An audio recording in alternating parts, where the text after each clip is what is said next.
इस वीडियो में हम लोग बातचीत करने वाले हैं सिलेबल के बारे में। ठीक है, सिलेबल हो सकता है तो ये नाम आप फर्स्ट टाइम सुन रहे हो या इसके बारे में आपने पहले भी कुछ पढ़ा हो।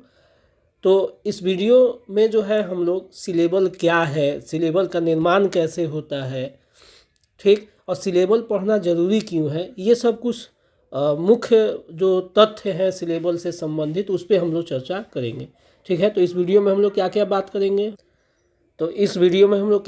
करेंगे। तो सबसे पहले सिलेबल किसे कहते हैं, परिभाषा देखेंगे, अच्छे पुस्तकों के आधार पर परिभाषा देखेंगे।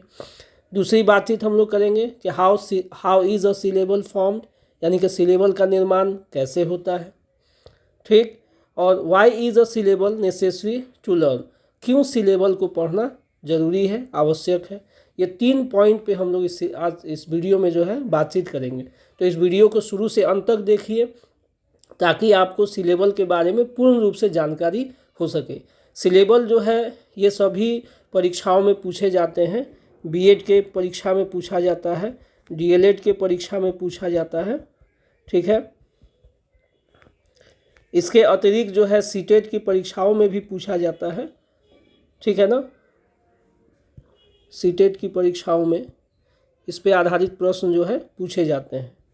ठीक है, तो कई परीक्षाओं में जो है सिलेबल से आधारित प्रश्न आते हैं, इस वजह से सिलेबल को समझना ज़रूरी है। इसके अलावा व्याकरण में भी इसकी अपनी उपयोगिता है। व्याकरण में अपनी उपयोगिता का मतलब ये है कि जब हम लोग डिग्री बदलते हैं, डिग्री विशेषण का डिग्री हम लोग चेंज करते हैं ना, तो उस वक्त सिलेबल जानना ज़रूरी होता है, तब जाके हम सही रूप से डिग्री को हम चेंज कर सकते हैं। क्लियर हो गया। तो ये सब कुछ ऐसे पॉइंट हैं जिसके आधार पे सिलेबल की जानकारी होना उचित है। और सबसे अहम बात यह है, सबसे इम्पॉर्टेंट बात यह है कि जब भी आप स्पीकिंग कीजिएगा, जब भी आप इंग्लिश में बोलिएगा, तो उस वक्त सिलेबल बहुत ज़रूरी होता है बोलते समय में। तो यही कुछ पॉइंट है जिसके आधार पे जो है इस वीडियो को बनाया जा रहा है। तो इस वीडियो को जो है आप शुरू से अंत तक ज़रूर देखिए, और इस वीडियो को ये वीडियो यदि आपको अच्छा लगता है तो ज़रूर कमेंट कीजिए। तो चलिए हम लोग अपनी बात शुरू करते हैं। ठीक है, तो सिलेबल जो है, सिलेबल इसको समझने के लिए सबसे पहला जो चीज़ है वो समझना ये है कि भाषा जो है सामान्यतः लैंग्वेज जो है वो 2 तरह से प्रयोग किया जाता है। भाषा का जो प्रयोग है वो 2 तरह से किया जाता है। लिखित रूप में करते हैं हम लोग, ठीक है, रिटन में करते हैं। लिखित रूप में रिटन लैंग्वेज कहा जाता है, उसको लिखित भाषा कही जाती है। और स्पोकन लैंग्वेज में यानी कि बोल करके भाषा का प्रयोग किया जाता है, ठीक, जिसको स्पोकन लैंग्वेज कहा जाता है। स्पष्ट हो गया। तो भाषा जो है 2 तरह से प्रयोग होती है। अब देखिए, जब हम लिखित भाषा का प्रयोग करते हैं तो उसमें हम क्या करते हैं, तो हम लिखते हैं। और लिखने के लिए क्या लिखते हैं, तो लेटर्स लिखा जाता है। ठीक है, तो लिखते समय जो प्रारूप हमको मिलता है या सीखा, हम लोगों ने जो बचपन से सीखा है स्कूलों में, वो लेटर होता है। लेटर कितने होते हैं, इंग्लिश में लेटर जो है वो 26 होते हैं। ठीक, और ये लेटर 2 प्रकार के होते हैं। एक लेटर होता है जिसको वाउअल, इसका सही उच्चारण जो है वाउअल है, तो वाउअल लेटर्स होते हैं। और दूसरा जो लेटर होता है उसको कॉन्सोनेंट लेटर कहा जाता है। ठीक है, इंग्लिश में वाउअल लेटर की संख्या 5 है, ए ई आई ओ यू। ठीक है ना, ए ई आई ओ यू, ये 5 वाउअल लेटर्स होते हैं इंग्लिश में। ठीक है, और बाकी जो बच जाते हैं वो कॉन्सोनेंट होते हैं। तो कॉन्सोनेंट की संख्या 21 होगी, बाकी जो बच गया वो भी 2 प्रकार का होता है। ठीक, एक प्रकार होता है जिसको सेमी वाउअल कहते हैं, सेमी वाउअल। ठीक, और दूसरा जो होगा वो प्योर कॉन्सोनेंट होता है, कॉन्सोनेंट। ठीक, सेमी वाउअल के अंतर्गत आपको W और Y आएगा। सेमी वाउअल के अंतर्गत W और Y होता है, और बाकी जो बच गया 19 वो आपका प्योर कॉन्सोनेंट होता है। ठीक है, अब इसको जो है सेमी क्यों कहते हैं, सेमी का मतलब होता है आधा, अर्ध। तो आधा इसका जो उच्चारण है डब्ल्यू और वाई का, वो वावल के रूप में भी उच्चारित होता है और कंसोनेंट के रूप में भी उच्चारित होता है। जब ये लेटर शब्द के अंत में आते हैं तो इनका उच्चारण वावल की तरह हो जाता है। ठीक, जैसे इसको हम लोग क्या पढ़ेंगे, की, है ना, इसका उच्चारण क्या होता है, की। ठीक, तो ये जो वाई है, वाई का उच्चारण ई हो गया, ई की तरह हो गया, की। तो यहाँ पे वाई जो है चूंकि वावल साउंड उत्पन्न कर रहा है इसलिए इसको वावल माना जाता है। लेकिन यही वाई यदि शुरू में या आ जाए, जैसे इसको पढ़ते हैं यू, इसको क्या पढ़ेंगे, यू, तो यहाँ पे वाई का जो उच्चारण था य हो गया, वाई का उच्चारण य हो गया, तो ये कॉन्सोनेंट हो गया। क्लियर हो गया। तो जब ये किसी शब्द के अंत में आता है तो इसको वावल की तरह उच्चारण करते हैं, और जब शुरू में आएगा तो इसको कॉन्सोनेंट की तरह उच्चारण करते हैं। इस वजह से ये इस दो लेटर को जो है वो सेमी वावल कहा जाता है। स्पष्ट हो गया। ठीक है, तो ये रिटेन इंग्लिश में हम लोग, ये पहले से भी आप लोग पढ़े होंगे, इसमें कोई नई बात नहीं है। लेकिन जब हम लोग स्पोकन अंग्रेजी की तरफ आते हैं तो इसी तरह से दो सेट बनता है। ठीक है ना, स्पोकन भाषा में भी, स्पोकन लैंग्वेज, स्पोकन भाषा में भी दो सेट बनता है, यानी कि उसमें भी जो साउंड हम लोग प्रोड्यूस करते हैं या जो बात बोलते हैं साउंड के थ्रू, उसको इंग्लिश में फोनीम कहा जाता है, फोनीम कहते हैं। ठीक, जैसे लिखित भाषा में जो लेटर लिखा जाता है, जो अल्फ़ाबेट लिखा जाता है उसको लेटर कहते हैं। तो बोलते समय में जो साउंड प्रोड्यूस किया जाता है, जो साउंड होता है उसको फोनीम कहते हैं। फोनीम क्या है, तो साउंड है। ठीक है ना, जैसे क, ग, ओ, ये सब जो साउंड है ये सब सेपरेटली जो है फोनीम कहलाता है। ठीक, अब देखिए, चूंकि रिटेन भाषा में लेटर की संख्या 26 है, लेकिन स्पोकन में फोनीम की संख्या जो है, साउंड की जो संख्या है वो 44 है। ठीक है, साउंड की संख्या कितनी है, 44 है। इस बात को दिमाग में रखना है कि साउंड जो है 44 होते हैं, लेकिन लेटर जो है वो 26 ही होते हैं। ठीक, दो प्रकार का साउंड होता है, जैसे दो प्रकार के लेटर होते हैं, इंग्लिश में दो प्रकार का साउंड होता है, और ये भी वावल साउंड होता है और कंसोनेंट साउंड होता है, कंसोनेंट। ठीक है, तो दो प्रकार के साउंड होते हैं। वावल साउंड जो है इंग्लिश में 20 है। कितने वावल साउंड हैं इंग्लिश में, 20 होते हैं। क्लियर हो गया। ठीक, और कंसोनेंट साउंड कितने होते हैं इंग्लिश में, बाकी जो बच गया 24। ठीक है ना, तो 20 वावल साउंड होते हैं और 24 कंसोनेंट साउंड होते हैं। स्पष्ट हो गया।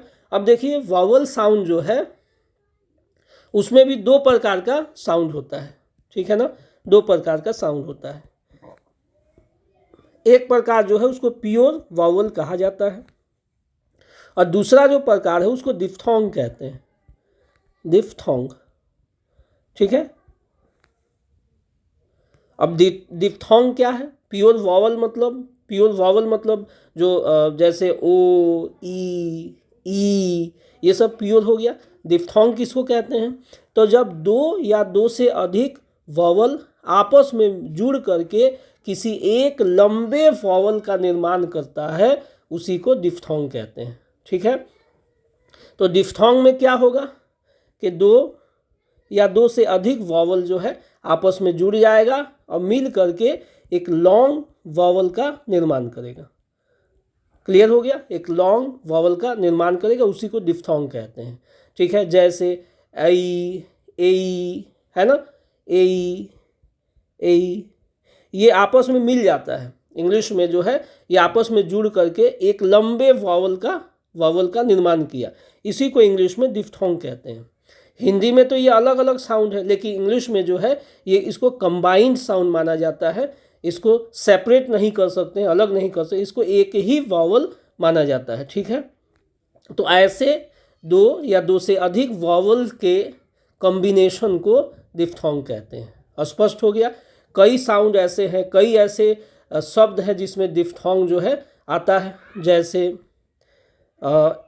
देखिए इसको, इसका सही उच्चारण जो है लेट, इसका सही उच्चारण लेट, ठीक, लेट नहीं, लेट। अब यहाँ पे देखिए ए और ई है ना, ये आपका ए का साउंड हो गया और ये आपका ई का साउंड हो गया, ये दोनों कंबाइंड हो गया, ठीक है। यहाँ पे ए साउंड मिल गया, ये साउंड जो है ये डिफ्थोंग होगा। क्लियर हो गया, ये साउंड क्या होगा, डिफ्थोंग होगा। स्पष्ट हो गया। तो ये डिफ्थोंग का साउंड, तो इस तरह से जो है डिफ्थोंग का जो है बहुत प्रयोग है। जैसे और भी, तो जैसे इस शब्द को देखिए, इसको पढ़ते हैं नाउ, ठीक, नाउ, नाउ। तो यहाँ पे डिफ्थोंग क्या होगा, आउ, है ना, ये आ का साउंड हो गया, ये आ का और ये ऊ का, आउ जो है यहाँ पे डिफ्थोंग हो जाएगा, आउ, ठीक, ये डिफ्थोंग होगा। स्पष्ट हो गया। तो डिफ्थोंग क्या है, तो एक से अधिक वॉवल के कॉम्बिनेशन को डिफ्थोंग कहते हैं। अब वो कॉम्बिनेशन मिल करके एक ही साउंड का निर्माण करते हैं, लॉन्ग साउंड का निर्माण करते हैं, लंबे साउंड का निर्माण करते हैं, ठीक है। इस पे इसकी परिभाषा आप देख लीजिए कि एक पुस्तक है जिसका नाम है बेटर इंग्लिश प्रोनंसिएशन, ठीक है। उस पुस्तक का क्या नाम है, बेटर इंग्लिश प्रोनंसिएशन, प्रोनंसिएशन। इस पुस्तक में, चूँकि ये पुस्तक जो है ये कैम्ब्रिज यूनिवर्सिटी प्रेस की पुस्तक है और इसके लेखक जो है J.D. O'Connor, ठीक है, ओ कॉर्नर लिख दे रहा हूँ, ओ कॉर्नर इसके लेखक हैं, ठीक है। और ये पुस्तक बहुत प्रसिद्ध है उच्चारण के मामले में। इस पुस्तक को कई अच्छे लेखक जो है इस पुस्तक को कोट करते हैं अपनी पुस्तकों में, ठीक है। तो ये बहुत बेहतरीन पुस्तक है और यूनिवर्सिटी में इस पुस्तक को उच्चारण जहाँ पे पढ़ाया जाता है बच्चों को, वहाँ पे इस पुस्तक का रेफरेंस दिया जाता है। तो इस पुस्तक में डिफ्थोंग को किस तरह से परिभाषित किया है इसको आप देखिए। तो देखिए क्या परिभाषा दिया गया है इस पुस्तक में डिफ्थोंग का। तो a diphthong is a glide from one vowel to another. उस पुस्तक में परिभाषा दिया गया है कि डिफ्थोंग क्या है, तो एक वॉवल साउंड से दूसरे वॉवल साउंड पर ग्लाइड करना, ठीक है। जैसे आउ, है ना, जैसे हम आ को ग्लाइड किए किस में, ऊ में, आउ, है ना, तो बन गया आउ। क्लियर हो गया। तो इसको डिफ्थोंग कहेंगे। आगे क्या कहते हैं, and the whole glide acts like one of the long simple vowels. जो ग्लाइड होगा यानी कि इससे जब हम इसमें इस वॉवल में प्रवेश करते हैं और दोनों मिल जाते हैं आपस में, ठीक है, तो ये डिफ्थोंग का निर्माण करेंगे। और ये जो ग्लाइड होगा यानी कि जो इस साउंड से इस साउंड की तरफ हम जो इसको मिला रहे हैं, ये मिल करके एक लॉन्ग सिंपल वॉवल का निर्माण करेगा, ठीक है। तो इसको डिफ्थोंग कहा जाता है।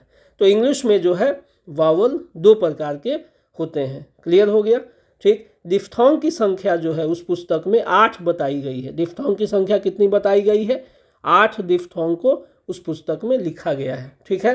तो टोटल प्योर वॉवल की संख्या कितनी हो गई, 12 हो गई। क्लियर हो गया। तो ये है वॉवल के बारे में, ठीक है ना। कॉन्सोनेंट जो है, बाकी जो 24 कॉन्सोनेंट है, ठीक है, तो वो 24 कॉन्सोनेंट जो है वो भी फंक्शन करते हैं और वो जो है बहुत मूलभूत स्ट्रक्चर का निर्माण करते हैं अंग्रेजी के स्पोकन इंग्लिश में, ठीक है। तो ये बातें हम लोगों ने समझा कि 2 प्रकार के साउंड होंगे, ठीक है, और टोटल साउंड की संख्या 44 है, ठीक है ना। क्लियर हो गया ये बात। अब एक चीज़ और याद रखिएगा कि जैसे हम लोग लेटर के लिए जो हम लोग क्या करते हैं, जैसे ए लिखते हैं, बी लिखते हैं, ठीक है, सी लिखते हैं, ये लेटर का प्रारूप है ना। लेटर इस तरह से लेटर को इस तरह से दिखाया जाता है। लेकिन जब साउंड हम लोग फोनीम को दिखाते हैं तो उसको रिप्रेजेंट करने का अलग तरीका होता है, ठीक है। फोनीम जो है वो आपको डिक्शनरी में मिल जाएगा। आप डिक्शनरी अगर पढ़ते हैं तो वहाँ पे आपको मिल जाएगा कि फोनीम जो है कैसे उस फोनीम के साउंड को कैसे दिखाया जाता है, ठीक। फोनीम के साउंड को। जैसे हम अ कहते हैं, ठीक है, तो इंग्लिश में 3 तरह के अ होते हैं, ठीक है। इंग्लिश में अ की संख्या 3 होती है। उसको दिखाया कैसे जाता है? 3 फोनीम होते हैं अ के लिए, अ साउंड के लिए। एक इस तरह से दिखाया जाता है, देखिए इस तरह से स्ट्रक्चर होता है, ठीक है, इसका भी साउंड अ है। एक होता है आपका इस तरह से अ, ठीक है, इसको इस तरह से दिखाया जाता है, और एक दिखाया जाता है इस तरह से। क्लियर हो गया? तो देखिए इस साउंड को भी डिक्शनरी में आप देखिएगा तो इस तरह से आपको मिलेगा लिखा हुआ, वर्ड के बाद जो है इस तरह से लिखा हुआ होता है, ठीक है। जैसे हमको लिखना है बस, ठीक है, तो डिक्शनरी यदि हम देखते हैं तो बस के बाद ऐसे लिखा गया होगा, बस के बाद इस तरह से लकीर खींच करके लिखा होता है, ऐसे करके, ऐसे करके, ऐसे, ठीक। क्लियर हो गया? ये जो है ये साउंड का रिप्रेजेंटेशन है। क्लियर? यहाँ देखिए ये ब का साउंड है, ये वाला जो है ब का साउंड है, ये अ का साउंड है, और ये स का साउंड है। तो ये साउंड का रिप्रेजेंटेशन, इसी को हम लोग फोनीम कहते हैं। क्लियर हो गया? और ये इस तरह से जो लिखा होता है इसको फोनेटिक ट्रांसक्रिप्शन कहा जाता है। क्या कहा जाता है? फोनेटिक, ठीक है, फोनेटिक ट्रांसक्रिप्शन। तो फोनेटिक ट्रांसक्रिप्शन जो है वो मदद करता है किसी भी शब्द के उच्चारण, सही उच्चारण में वो मदद करता है कि किसी शब्द का सही उच्चारण क्या होगा। क्लियर हो गया? तो इस तरह से जो है ये कुछ बेसिक बातें थी। अब हम लोग चलते हैं अपने मूल वीडियो की तरफ, यानी कि मूल बात की तरफ, सिलेबल क्या होता है, ठीक।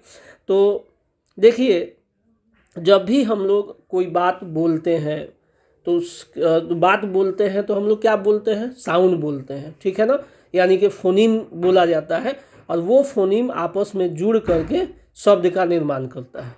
क्लियर हो गया?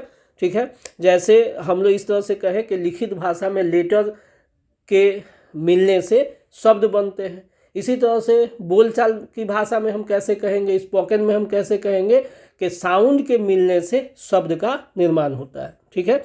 तो यहाँ पे जो है हम लोग अभी साउंड विज्ञान की बात कर रहे हैं, ठीक है ना, हम लोग स्पोकन की बात कर रहे हैं। तो यहाँ पे स्पोकन में शब्द का क्या मतलब है? शब्द किसको कहते हैं उस स्पोकन में? तो हम कह सकते हैं कि शब्द जो है वो साउंड का कॉम्बिनेशन है, ठीक है ना, और combination of sound.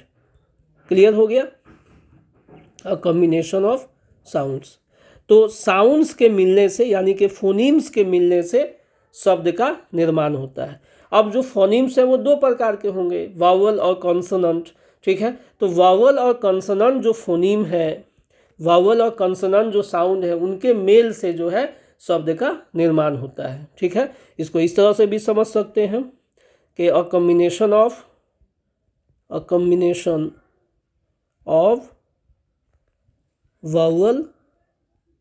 Vowel and consonant sounds. Clear हो गया?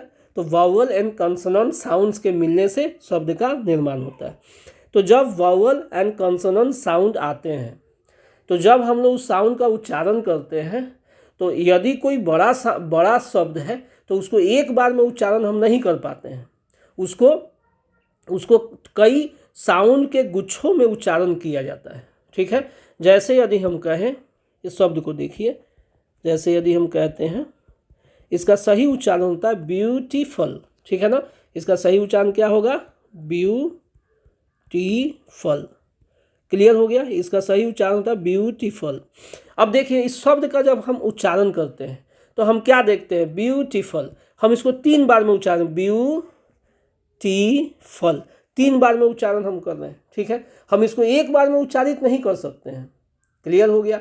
तो हम देखते क्या है कि जब भी बड़े शब्दों का उच्चारण होता है तो उसमें कई ग्रुप बन जाते हैं, कई समूह बन जाते हैं साउंड के। क्लियर हो गया? इसमें भी ब्यूटीफुल में 3 साउंड का समूह बन गया है। एक बना है ब्यू, है ना, दूसरा साउंड का समूह बना है टी, और तीसरा साउंड का समूह बना है फल। तो इसमें 3 समूह का निर्माण हो गया है।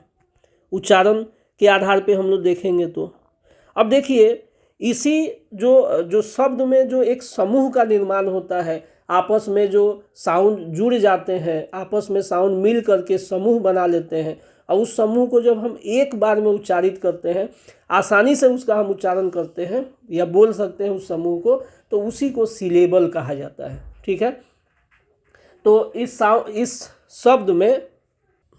इस शब्द के उच्चारण के आधार पे हम समझ सकते हैं कि जो बड़े शब्द होते हैं उनको एक बार में उच्चारित नहीं किया जा सकता है, या सभी जो साउंड होते हैं उनको एक साथ मिला करके उच्चारित नहीं किया जा सकता है।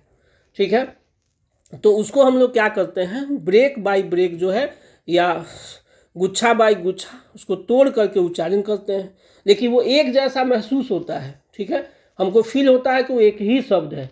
क्यों? क्योंकि बीच में जो गैप होता है ना, जैसे ब्यू बोल दिए फिर टी, ये दोनों के बीच का गैप इतना कम होता है कि वो हमको एक ही तरह महसूस होता है कि स्ट्रिंग की तरह महसूस होता है, फील होता है। क्लियर हो गया? क्लियर हो गया। तो ऐसा कोई साउंड का समूह, ठीक है, जिसको हम एक बार में उच्चारण कर ले, वो सामान्य रूप से उसी को सिलेबल कहा जाता है। ठीक है, उसको क्या कहते हैं हम लोग? सिलेबल कहते हैं। क्लियर हो गया? ठीक है, दूसरा उदाहरण देखिए। ये शब्द है, इसका सही उच्चारण क्या होता है? इसका सही उच्चारण होता है इंटेलिजेंट।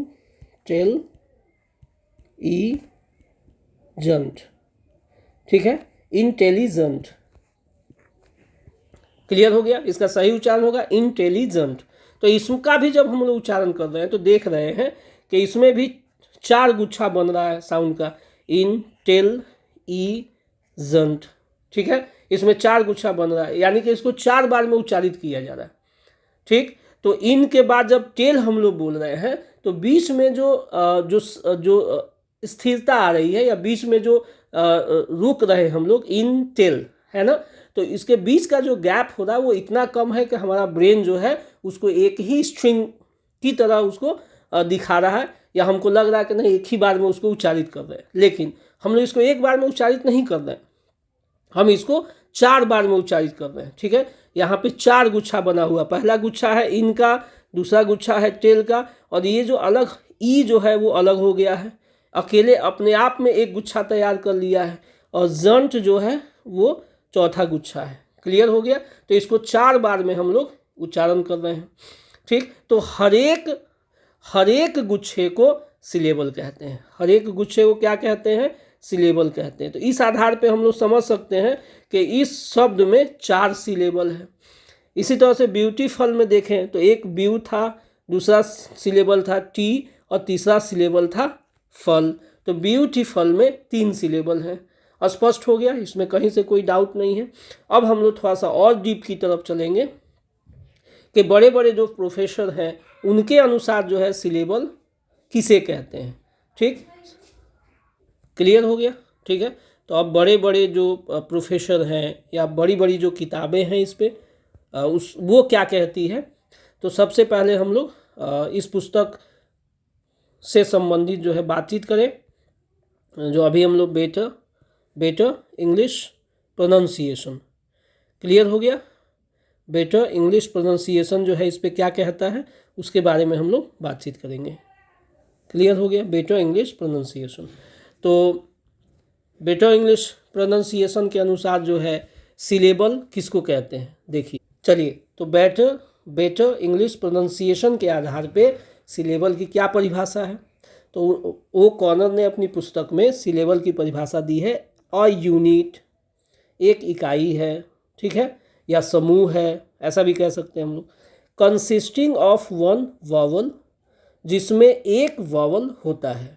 ठीक है, तो एक ऐसा समूह है, इसके अनुसार क्या है कि एक ऐसा समूह है जिसमें क्या होगा, एक वॉवल साउंड होगा, भी से वॉवल साउंड रिप्रेजेंट कर रहे हैं, और सिलेबिक कॉन्सोनेंट। सिलेबिक कॉन्सोनेंट क्या है ये अगले वीडियो में हम लोग डिटेल बातचीत करेंगे। ठीक है, सिलेबिक कॉन्सोनेंट समझ लीजिए कि कॉन्सोनेंट का साउंड होता है। ठीक है, लेकिन यहाँ पे मूल जो है वो वॉवल साउंड है। ठीक है, सिलेबिक कॉन्सोनेंट जो है इंग्लिश में इनकी संख्या कभी कभी कुछ पुस्तकों में 2 दिखाई जाती है, कुछ पुस्तकों में 3 दिखाई जाती है। मैंने 2 ऐसे कंसोनेंट साउंड है जो अपने आप में सिलेबल का काम करते हैं, तो उनको सिलेबिक कंसोनेंट कहा जाता है। इस पर डिटेल हम लोग बातचीत करेंगे अगले वीडियो में। तो इसमें एक वॉवल साउंड होता है विच मे बी प्रेसीडेड, यानी कि उसके पहले होगा, उसके पहले क्या होगा, और फॉलोड, या उसके बाद हो सकता है, ठीक, बाई कंसोनेंट। कंसोनेंट साउंड हो सकता है उसके पहले भी उसके बाद भी, और का मतलब है यहाँ पे हो भी सकता है नहीं भी हो सकता है। क्लियर हो गया। और कंसोनेंट्स यानी कि कंसोनेंट्स एक से अधिक हो सकते हैं, पहले भी और बाद में भी। तो ऐसे ही यूनिट को, ऐसे ही समूह को हम क्या कहेंगे, सिलेबल कहेंगे। तो इस पुस्तक के अनुसार जो है सिलेबल क्या है, तो यहाँ पे सिलेबल की संरचना को जो है परिभाषा के रूप में दर्शाया गया है। तो एक समूह होता है जिसके मध्य में, अब ये मध्य में आ गया ना वॉवल साउंड, मध्य में वॉवल साउंड होता है, केंद्र में वॉवल साउंड होता है, और उसके बाद कॉन्सोनेंट्स हो सकते हैं, एक भी हो सकता है, एक से अधिक भी हो सकता है, ठीक। अब इसमें कितने कॉन्सोनेंट पहले हो सकते हैं, कितने कॉन्सोनेंट बाद में हो सकते हैं, ये हम लोग अगले वीडियो में डिस्कस करेंगे, ठीक है। तो इसी तरह के समूह को क्या कहेंगे, हम सिलेबल कहेंगे, ठीक। जैसे अब हम लोग देख ले कि जैसे ब्यूटीफुल है ना, उदाहरण जो दिए थे, तो ब्यूटीफुल। अब इसमें देखें, इसको हम तोड़ते हैं, तो ब्यू, इसमें क्या है कि ब, य और उ, है ना। क्लियर हो गया। तो इसमें पहले क्या है, ब्यू में सबसे पहले कंसोनेंट साउंड है, उसके बाद कंसोनेंट साउंड है, और इधर वॉवल साउंड है, ठीक। तो इस सिलेबल में वॉवल साउंड अंत में आ रहा है, इसके पहले जो है 2 कंसोनेंट साउंड आ जा रहे हैं। स्पष्ट हो गया। इसी तरह से यदि हम लोग टी को तोड़े तो टी इस तरह से टूटेगा, ठीक है ना। तो इसको कैसे हम तोड़ सकते हैं, तो ई, टॉ और ई का साउंड है, ठीक है। तो टॉ जो है वो कॉन्सोनेंट साउंड हो गया, और ई जो है वो वॉवल साउंड हो गया। क्लियर। यहाँ पे भी वॉवल साउंड अंत में है, पहले कॉन्सोनेंट साउंड है। क्लियर हो गया। इसी तरह से फूल को हम तोड़े, फल को तोड़े, तो फल में क्या है कि फ, अ और ल। इस तरह से याद रखिएगा कि अंग्रेजी में जो है आधा, जितने भी साउंड होते हैं वो सब आधा आधा होते हैं। जैसे हम ब कहेंगे ना, तो अंग्रेजी में ब का साउंड आधा होता है, पूरा ब नहीं होता, इसमें अ मिला हुआ नहीं होता है, ठीक है। तो इसको जो है हम लोग कह सकते हैं कि ये वर्ण होता है, अक्षर नहीं होता है। तो इंग्लिश में वर्ण होता है, ठीक है। इंग्लिश में क्या होता है, वर्ण होता है। इंग्लिश में जितने भी साउंड है वो सब वर्ण है, उसमें कोई दूसरा साउंड मिला हुआ नहीं है। जैसे ब, ये आधा होता है ब, ठीक है। इसी तरह से अब इसमें हम अ मिलाएंगे तब ये अक्षर बनेगा, यानी कि पूरा ब मिलेगा। तो इसलिए हम लोग जब फल बोल रहे हैं ना, तो फ के साथ यहाँ पे अ मिलाना अनिवार्य हो रहा है। क्यों? क्योंकि फ का पूर्ण उच्चारण कर रहे हैं, यानी कि इसको अक्षर के रूप में हम उच्चारण कर रहे हैं। यहाँ तक स्पष्ट हो गया, ठीक है। अक्षर के रूप में, तो यहाँ पे जब हम अक्षर बनाएंगे, फल फल बोलते हैं तो पूरा फ का उच्चारण करते हैं, तो ये अक्षर बनाता है, अक्षर बनाएगा। तो यहाँ पे अंग्रेजी में अक्षर के लिए इसलिए अ लिखना अनिवार्य है। अब फिर लॉ, लॉ ये आधा होता है, याद रखिएगा, ठीक है ना। पूरा लॉ नहीं होता है, लॉ यदि पूरा होता तो फिर इसके साथ हमको अ मिलाना होता, तो ये वर्ण है, ये अंत वाला जो है ये वर्ण है, ठीक। अब इसका स्ट्रक्चर कैसे होगा, तो इसमें क्या है, फ, अ, ल, फल, ठीक। तो फ का साउंड हुआ, अ का साउंड हुआ, और ल का साउंड हुआ। अब इसमें देखते हैं क्या कि फ जो है कॉन्सोनेंट है, अ जो है वॉवल है, और फिर ल जो है कॉन्सोनेंट है। तो यहाँ पे स्ट्रक्चर में हम क्या देख रहे हैं कि वॉवल से पहले भी कॉन्सोनेंट है, और वॉवल के बाद भी कॉन्सोनेंट है। क्लियर हो गया, ठीक है। तो वॉवल से पहले भी कॉन्सोनेंट साउंड आया है, वॉवल के बाद भी कॉन्सोनेंट साउंड आया है। तो इस तरह से जो है इस पुस्तक बेटर इंग्लिश प्रोनाउंसिएशन के आधार पे सिलेबल हम किसको कहेंगे, तो ऐसा कोई यूनिट या समूह जिसमें एक वॉवल साउंड हो और उसके पहले या बाद में कॉन्सोनेंट साउंड आते हैं या नहीं भी आते हैं, इस पर भी हम लोग चर्चा करेंगे आने वाले वीडियो में, यानी कि नेक्स्ट वीडियो में इस पर और डिटेल हम लोग बातचीत करेंगे। और दूसरे पुस्तक के अनुसार, ठीक है, सिलेबल की क्या परिभाषा है, उसकी क्या संरचना है, और जो है एक सिलेबल से संबंधित एक हम लोग सिद्धांत की भी बात करेंगे जो बहुत चर्चित सिद्धांत है। तो ये सब जो है बहुत विशेष होने वाला है नेक्स्ट वीडियो भी। ये वीडियो जो था इस पर एक आधारशिला दिया गया है सिलेबल का, अर्थात जो है इंट्रोडक्शन कराया गया है सिलेबल का, ठीक है, बेसिक तौर पे। अब जो है अगला वीडियो इससे डीप होगा, इससे और मज़ेदार वीडियो होगा। आप लोग जो है ये वीडियो यदि पसंद आ रहा हो, ठीक है, आपको लग रहा है कि हाँ बहुत ऑथेंटिक जानकारी दी जा रही है, अच्छी जानकारी दी जा रही है, तो कमेंट कीजिए, शेयर कीजिए, और यदि नए हैं तो चैनल को ज़रूर सब्सक्राइब कीजिए।